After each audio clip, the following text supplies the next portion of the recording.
S'il te plaît, Amen. Que sa bénédiction repose sur nous tous. Amen.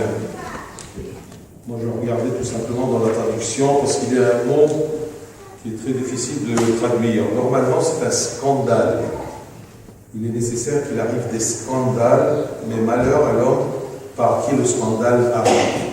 Mais ici, c'est traduit chute. D'accord? Asa. Alors, les deux sont justes. C'est écrit que, car il est nécessaire, c'est une évidence, car il est nécessaire qu'il arrive des scandales, des chutes. Mais malheur à l'homme par qui la chute ou le scandale arrive. Qu'est-ce que ça veut dire un scandale ou une chute dans le vocabulaire biblique? Eh bien, c'est tout ce qui empêche ou ralentit l'évolution spirituelle de quelqu'un. Quelqu'un qui essaye d'avancer sur le chemin de Dieu, le sentier spirituel, et il y a des choses qui l'empêchent, des barrières. Eh bien, ce sont des scandales ou des chutes. Tout ce qui encourage au péché, tout ce qui encourage ou présente ou facilite le péché. Si on dit quelqu'un est scandalisé, c'est-à-dire qu'il a chuté.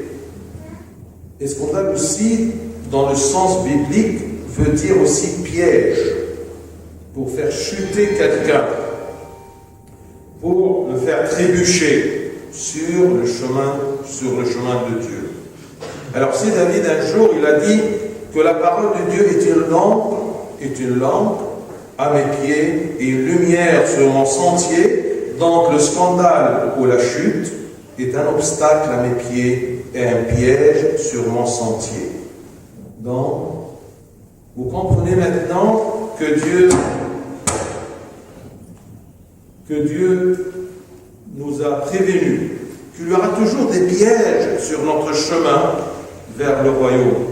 Il y aura des chutes, des scandales. Mais pourquoi il est nécessaire? C'est une évidence. Mais pourquoi? Pourquoi Dieu n'empêche pas ces scandales-là et ces chutes? Parce que tout simplement, vous devez comprendre que Satan combat Dieu à travers ses enfants. Il n'arrive pas à combattre Dieu lui-même. Alors il se venge de ses enfants. Il a toujours l'intention de capturer les enfants de Dieu loin de Dieu. Comment? À travers le monde où nous vivons. Car Satan nous scandalise pour nous empêcher d'atteindre toujours le royaume des cieux, de suivre le Christ. Saint Jean nous a dit, nous savons que nous sommes de Dieu, nous sommes enfants de Dieu, nous sommes nés de Dieu, et que le monde entier est sous la puissance de Satan. Le monde entier est sous la puissance de Satan. C'est son domaine où il peut travailler, où il peut agir pour tendre les pièges et tenter les gens et les éloigner du chemin de Dieu. Donc, attends toujours que tu rencontreras des pièges et des scandales. Comme on dit en français facile, des bosses sur votre chemin spirituel pour vous faire trébucher. Exerce-toi à les dépasser ou à les éviter. Il y aura toujours dans le monde des scandales, des bosses. Mais essaye de les éviter ou les dépasser. Et ça nous encourage aussi que Dieu peut nous aider à éviter ou à dépasser ces pièges et ces bosses. Parce que dans l'épître, selon Saint Jude, c'est écrit « Jésus-Christ qui peut vous préserver de toute chute ». Mais l'important, c'est de garder les yeux vers Dieu et sa parole, qui est une lampe pour mes pieds et un guide sur mon sentier, la parole de Dieu. Tu regardes toi. Vous savez, normalement, l'homme, s'il regarde ses pieds en marchant, il tombe, il trébuche. Mais s'il regarde devant lui, il ne tombe pas. Eh bien, c'est la même chose. Si tu regardes toujours la parole de Dieu, si tu regardes toujours, tu fixes ton regard sur les commandements de Dieu et ce que Dieu nous demande, eh bien, tu vas éviter beaucoup de ces pièges et tu vas les dépasser. Il y a 3 raisons de tout scandale. 3 raisons principales. Première chose, première raison, c'est nos péchés à nous qui nous fait trébucher et qui fait trébucher les autres. Dans le sens que normalement nous devions témoigner le Christ, donner le bon exemple, non pas donner le mauvais exemple. Donc, si nous donnons le mauvais exemple dans notre comportement, eh bien tout simplement c'est déjà une raison de scandaliser les autres. Et en plus, je suis moi-même dans le péché. Donc, première raison des scandales, que ce soit pour moi-même ou pour les autres, c'est nos péchés. Parce que normalement, c'est écrit, selon saint Paul, que moi, comme un chrétien, je suis quoi? Quelle est ma tâche dans la vie comme chrétien? Il nous dit, nous faisons donc les fonctions d'ambassadeurs. C'est 2 Corinthiens 5. Nous faisons donc les fonctions d'ambassadeurs pour Christ. Nous sommes les ambassadeurs de Christ. Comme si Dieu prêche par nous. Soyez réconciliés avec Dieu. C'est ça mon rôle comme chrétien. Imaginez-vous. Alors si je ne fais pas ce rôle-là, je deviens non pas un ambassadeur, mais une raison de scandale et de chute pour les autres et déjà pour moi-même. Nous sommes en effet, c'est toujours Corinthiens 2, nous sommes en effet pour Dieu la bonne odeur de Christ. Imaginez-vous que mon rôle, c'est que si quelqu'un me rencontre, il sent en moi l'odeur de Christ. C'est saint Paul qui dit. Quelle odeur présentez-vous aux autres sur la terre? Est-ce que c'est l'odeur de Christ ou l'odeur du monde? Si je n'ai pas cette odeur, si je ne pratique pas les fonctions d'ambassadeur, eh bien, je suis une raison de scandale et de chute. Et vous connaissez très bien le verset très connu, on le répète, mais peut-être on ne le dit pas. Afin qu'il voie vos bonnes œuvres, qu'il glorifie votre Père qui est aux cieux. C'est ça mon rôle, de présenter le bon exemple. Es-tu l'ambassadeur de Christ? As-tu l'odeur de Christ tout en vivant dans ce monde qui est mis dans le péché? C'est ça mon rôle principal comme chrétien. Ou voulez-vous écouter un jour ce que saint Paul nous a dit d'après l'Ancien Testament? Il a pris ce verset-là. Car le nom de Dieu est à cause de vous blasphémer. Il y a un comportement, si tu le suis, eh bien tu seras ambassadeur, tu auras l'odeur et tu aideras les gens à glorifier notre Père, qu'il voit vos bonnes œuvres. Et il y a un autre genre de chrétien qui présente le mauvais exemple, qui vit comme les enfants du monde et non pas comme les enfants de Dieu. Eh bien, à cause de lui, le nom de Dieu sera blasphémé. Méfiez-vous donc de faire connaître à quelqu'un le chemin d'un mal, ou de donner le mauvais exemple pour le scandaliser. Malheur. Et c'est pour cela que vous avez entendu dire que malheur à cet homme, malheur à l'homme par qui le scandale arrive. Donc, première raison, c'est nos péchés. Mais je vais vous montrer qu'est-ce que ça veut dire scandaliser quelqu'un. C'est comme quoi? C'est comme, imaginez-vous qu'un enfant court vers le sein de son père. Un chrétien, un enfant dans la foi, faible même dans la foi, il court vers son père. Et toi, qu'est-ce que tu fais sur le chemin de cet enfant-là? Tu tends le pied, alors il tombe. À votre avis, qu'est-ce qu'il va faire le père vis-à-vis de son enfant? Premièrement, bien sûr, il va courir pour son enfant. Mais qu'est-ce qu'il va faire à ce pied-là qui a trébuché, qui a fait trébucher son enfant? Eh bien, il lui dit, malheur à l'homme par qui le scandale arrive. Méfions-nous d'être scandale aux gens. Comme il y a beaucoup de gens qui ont la croix il se présente comme chrétien. D'accord? Une fois, j'ai rencontré à Paris des jeunes qui étaient sur le quai du métro, et moi j'étais de l'autre côté. Alors ils étaient là avec des croix, ils taquinaient les filles. Alors quand ils m'ont vu, d'accord, mais est-ce que Dieu les voit, oui ou non?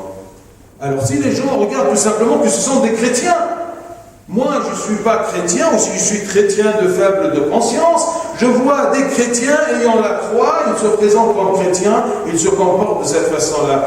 Qu'est-ce que je vais penser à propos de leur Père céleste, leur Christ? Donc, première raison, c'est non péché. Deuxième raison pour le scandale, c'est la faiblesse des autres que nous devons prendre en compte, la faiblesse des autres. Et je vais vous expliquer ceci en vous rappelant ce que Saint Paul a dit. Vous savez, le temps de Saint Paul, il y avait de la viande qui était immolée pour des idoles, pour l'adoration des idoles. Mais il restait beaucoup de cette viande-là. Alors qu'est-ce qu'on en faisait? Eh bien, on la vendait chez les bouchers. Alors les chrétiens, qui savent très bien dans leur cœur et leur connaissance qu'il n'y a pas des idoles, ils allaient pour acheter cette viande. Mais il y avait d'autres chrétiens, d'autres nouveaux convertis en christianisme, ils étaient très sensibles à propos de cette viande-là. Parce qu'ils voyaient, d'après leur conscience très fragile, que ça, c'est fait pour les idoles. Alors, je ne peux pas toucher. Il n'y en a pas des idoles. Alors, qu'est-ce qu'il a dit, Saint Paul? C'est pourquoi, si un aliment, une viande, d'accord, un acte dont j'ai le droit de faire, mais si un aliment scandalise mon frère, je ne mangerai jamais de viande, afin de ne pas scandaliser mon frère. Vous voyez, il y a beaucoup de choses que tu as le droit de faire, et tu connais très bien que Dieu, ça ne va pas te juger à propos de ça. Mais si ceci scandalise, ou fait un scandale pour un de tes frères, les faibles, je me rappelle, que Dieu la bénisse, une jeune fille, tout simplement, j'étais pour une des raisons responsables d'aller avec elle pour lui acheter la robe de mariage. Alors tout simplement, j'étais là, d'accord, avec une des servantes de l'église, et ensuite cette jeune fille, et elle choisissait. Alors la marchande lui a présenté normalement, elle était une très belle fille, normalement les robes de mariage décolletées, d'accord, normales entre guillemets. Alors tout simplement, elle a refusé. Moi je suis de loin, d'accord, je ne comprends rien, je me tais. Alors tout simplement, elle a choisi une robe très belle, mais très décente, sobre, d'accord, avec de la dentelle et tout ça. Alors tout simplement, je lui dis, pourquoi tu as choisi ça? Elle me dit, pour ne pas scandaliser mes frères durant le mariage. Imaginez-vous cette fille.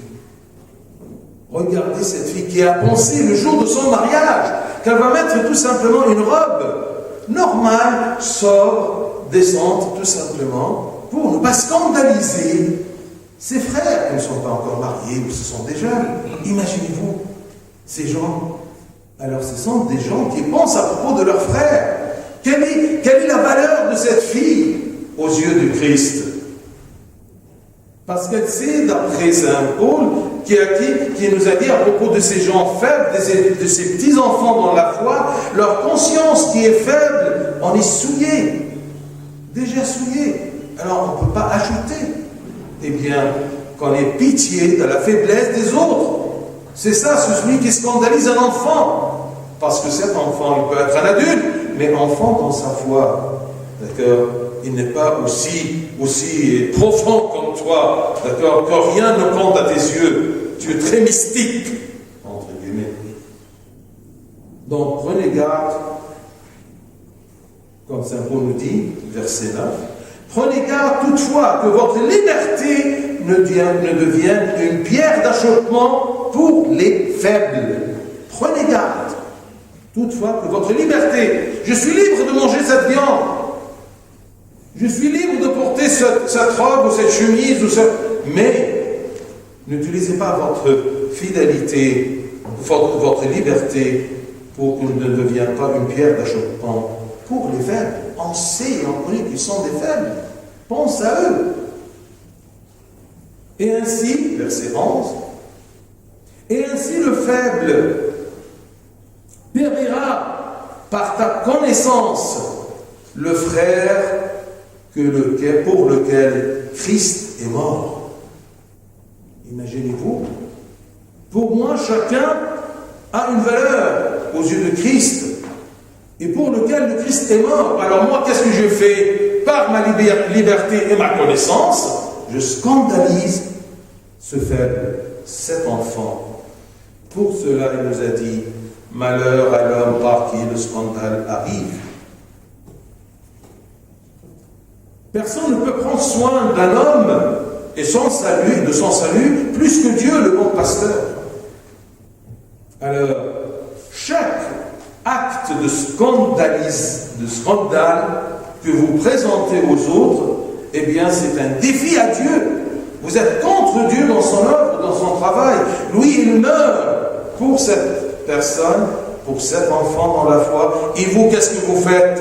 Par votre liberté et votre façon de penser et votre orgueil, vous deveniez un scandale pour les faibles.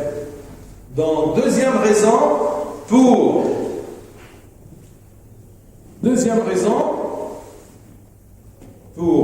les scandales, c'est la faiblesse des autres. Méfiez-vous, prenez compte de cette faiblesse.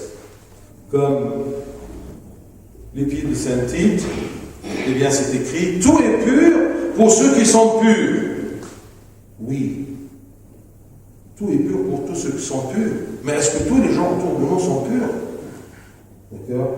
S'il y a des gens que leur conscience est déjà sauvée, eh bien, ayez pitié de ces gens-là.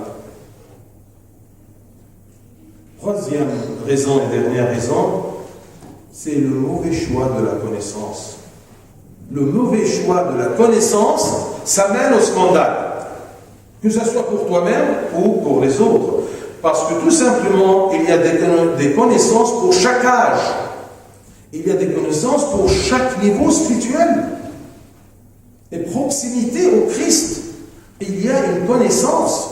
On ne peut pas donner une connaissance à un enfant de primaire comme un enfant au lycée. Ben, ça ne marche pas. C'est la même chose. Il y a des connaissances spirituelles et des connaissances même mondaines qu'on ne peut pas présenter à n'importe quel âge. N'importe quel âge aussi, n'importe quel âge de spiritualité, un niveau de spiritualité.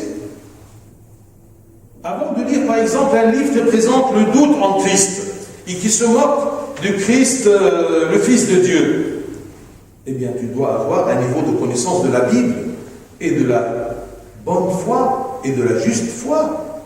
Et ensuite tu peux, si tu veux, découvrir les pensées des autres. Mais tu es déjà fragile et tu commences à entendre, à écouter, à fréquenter des philosophies qui peuvent jeter un scandale dans ton cœur. Ça ne marche pas. La faute, c'est de qui? C'est de cette personne qui a mal choisi la connaissance. La pensée engendre toujours le désir. Une pensée qui te vient, eh bien, ça engendre en toi un désir. Et le désir mène au péché, à l'acte. Donc, méfie-toi de tes pensées. Et pour te protéger de tes pensées, tu dois garder les portes des pensées. D'où rentrent les pensées? Par les sens. C'est pour cela qu'il nous a dit, si ta main ou ton pied ou ton œil te scandalise, ou c'est une occasion de chute, coupe-les. Parce que tu as un choix devant toi. Rentrer dans la vie éternelle ou se jeter dans le feu de la Géhenne. Alors, Tu laisses tes sens ouverts vers quelle pensée? Méfie-toi des portes et des pensées. Si tu gardes bien tes portes, si tu gardes bien tes sens, eh bien, tu vas éviter beaucoup de pensées qui peuvent te scandaliser. Parce que la connaissance me scandalise. Parce qu'elle rentre et elle engendre en moi ou bien la vertu ou bien le malice. Tu vas me dire, parfois, il y a des jeunes qui me disent, surtout les jeunes, ils me disent quoi? Alors je marche, je ferme les yeux, je ne regarde pas. Qu'est-ce que les pères ont dit? Les pères de l'Église ont dit toujours que le premier regard ne compte pas si tu n'as pas cherché. Le premier regard, ça ne compte pas, je marche, je vois quelque chose scandalisé, qui peut me scandaliser. D'accord?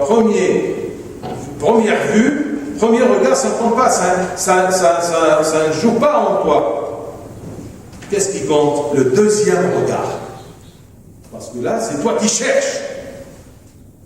Ici, le premier regard, c'est toi qui as cherché, parce que parfois, je cherche à voir ce qui peut me scandaliser. Alors ça, c'est la connaissance qui est mal choisie.